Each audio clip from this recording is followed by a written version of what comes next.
des mauvaises décisions que nous pouvons prendre. Parce que les bonnes décisions protègent, les bonnes décisions bénissent, les bonnes décisions délivrent. Mais il y a aussi les gens qui prennent les mauvaises décisions. C'est pour ça que nous avons dit, comme Dieu avait dit, la vie et la mort est entre notre pouvoir. Selon notre décision, malgré nous donne le choix. Mais si nous choisissons aussi le mal, nous allons vivre aussi les conséquences de ce mal. Et si nous voyons aussi à quand, Josué 7, nous allons lire à la maison. Josué 7, les versets 19 à 25. Cet homme a eu la décision de faire du mal. Israël devait posséder Haïr. Et Dieu a dit à tout le monde de se sanctifier. Mais cet homme a eu la décision de toucher aux interdits. Il a envié ce qu'il a vu à Haïr. Et on nous dit, lorsqu'il a eu le lingot, lorsqu'il a caché ce que Dieu avait défendu, on nous dit qu'à la fin, Israël a eu le chèque. Et cette mauvaise décision qu'il avait eue, cela a exposé sa vie et celle de sa famille. Tu vas lire à la maison, tu vas voir que cette décision que notre frère avait eue, de cacher, de prendre ce que Dieu avait défendu, cette décision l'a livré à la mort, lui et toute sa famille. Donc, nous devons faire attention avec les décisions que nous prenons. Parce que cette décision que tu prends là aujourd'hui, cela aussi peut exposer ta vie et celle de ta famille. Cet homme a exposé sa vie et celle de sa famille. Avec le temps, lorsqu'ils ont découvert qu'il y a l'interdit en Israël, et lorsqu'on a découvert c'est lui qui est auteur, on nous dit qu'on a lapidé à et toute sa famille. À cause de cette mauvaise décision qu'il a eue de toucher aux interdits. Le mal que nous faisons du jour au jour, cela va affecter nos enfants. Cela va affecter nos familles. Cela va exposer notre vie. Nous voyons aussi Chiméi, nous allons lire à la maison un roi, le verset 2, le chapitre 2, 36 à 46. Un roi 2, 36 à 46. 2 Samuel, le verset 16, 5 à 14. 1 roi 2, 36 à 46. 2 Samuel 16, 5 à 14.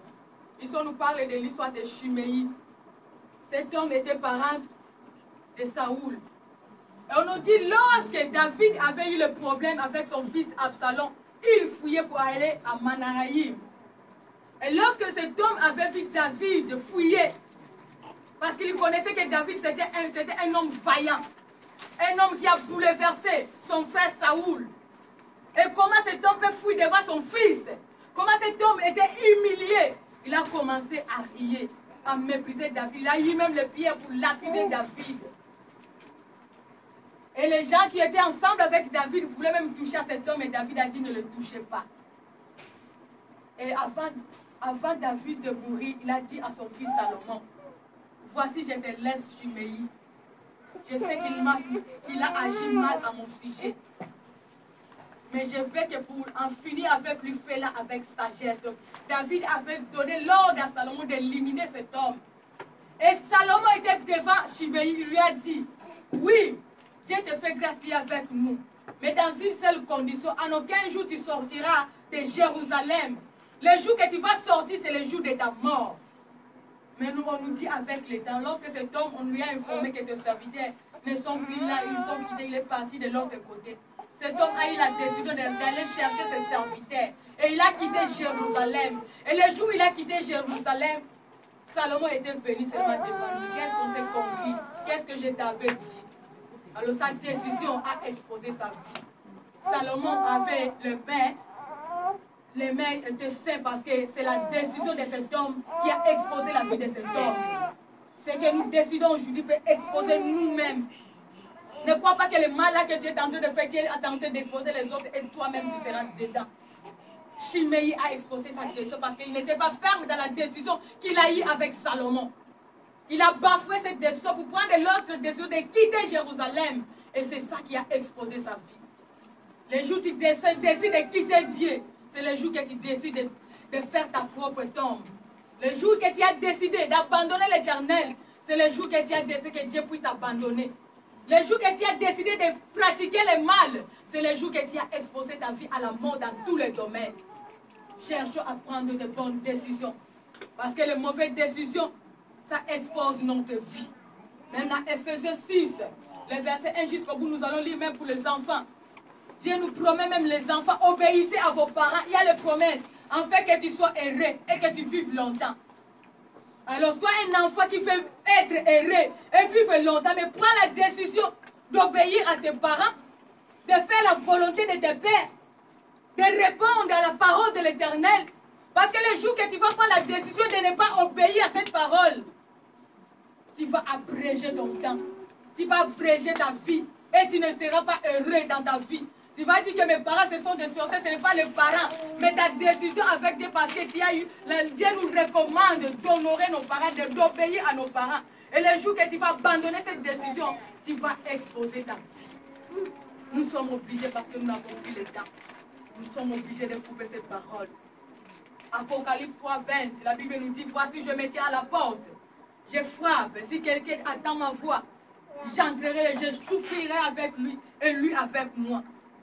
Du jour aujourd'hui est en train d'appeler, de frapper nuit de jour pour entrer dans notre vie. Pour les recevoir tant que ce n'est que sauveur. Pour les servir, pour faire le bien. Si toi tu acceptes, tu vas marcher avec Dieu. Tu vas vivre les œuvres de Dieu dans ta vie. Mais si toi tu refuses que Dieu soit dans ta vie, que Dieu entre, alors sans Dieu qui nous protégera. La Bible nous dit que le secours de l'homme n'est que vanité. Si nous n'arrivons pas à entrer dans la lignée de Dieu, si nous n'arrivons pas à prendre la bonne décision de faire ce que Dieu nous demande, nous voulons toujours avancer dans le mal. Parce que même la Bible nous dit, même le bien aussi, ça s'apprend. Apprenons à faire le bien parce que le bien paye. C'est la loi de la semence. Ce qu'un homme aura semé, il le moissonnera. Si nous prenons la décision de faire le bien, nous allons vivre aussi le bien dans notre vie. Mais si nous prenons la décision de faire du mal dans nos vies, d'aller nous réfugier dans tout ce qui n'est pas de Dieu, de pratiquer les œuvres du diable, de ne pas accepter Christ dans notre vie, nous allons subir la mauvaise vie dans tous les domaines de notre vie, même dans ce siècle présent, ainsi que dans le siècle à venir. Que Dieu bénisse sa parole.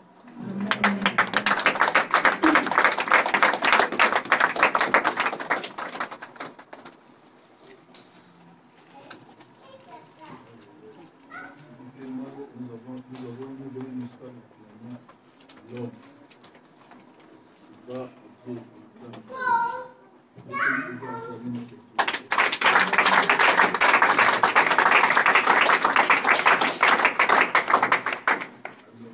Amen.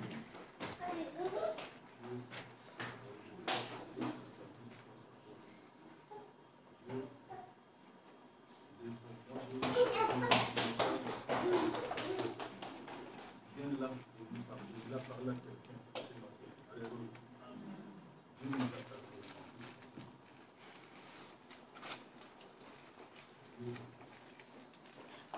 Ne veut pas dispenser de ses